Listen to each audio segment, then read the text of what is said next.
3 for 100 po yung dried fish nila dito sa Dinadjawan, Aurora. Pwedeng kuros. Meron namang 100 each. Dalawa daw, 180. Ito, opposite. Tsaka, ano to?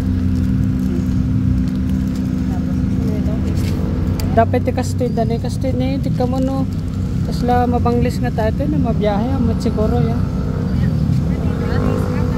Ito, espada oh. 3 for 200. Espada. Ay, data. Buwan mayata. Yan. So, pasalubong from Dinadjawan, Aurora.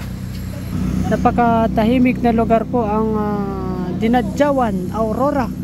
At napakarami pong bilihan ng mga souvenir items dito. Sa mga dried fish ay may mga sweets din po sila rito. Kaya niyan, pastillas. May mga buko sweets din sila dito, mga boss idol. Mga ganyan, parang bukarilyo. Ayan, mga peanut gel. May mga sweet dilis. Ni dapat alimango kayam dito ni crabs, crispy crabs, crispy kangkong chips, kamote chips mga idol. Ayan oh, kamote chips po oh. Ayan, at saka may mga parang noodles din sila rito. Ayan oh, kamote chips. Po sa kahabaan ng highway ng Dinadjawan, Aurora ay napakarami pong mga souvenir items dito.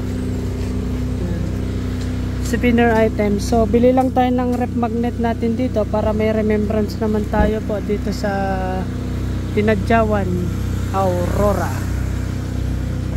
So napakaganda po yung mga rep magnet nila dito, iba-ibang klase. Ayan, may mga pili po kayo rito, mga bracelets, necklaces, hats. Ayan oh, napakarami mga boss oh. May mga t-shirt. Ayan, mga pitaka.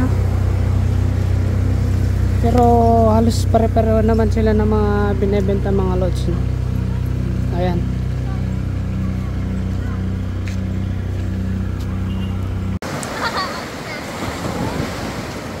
Natikman ko ang sol.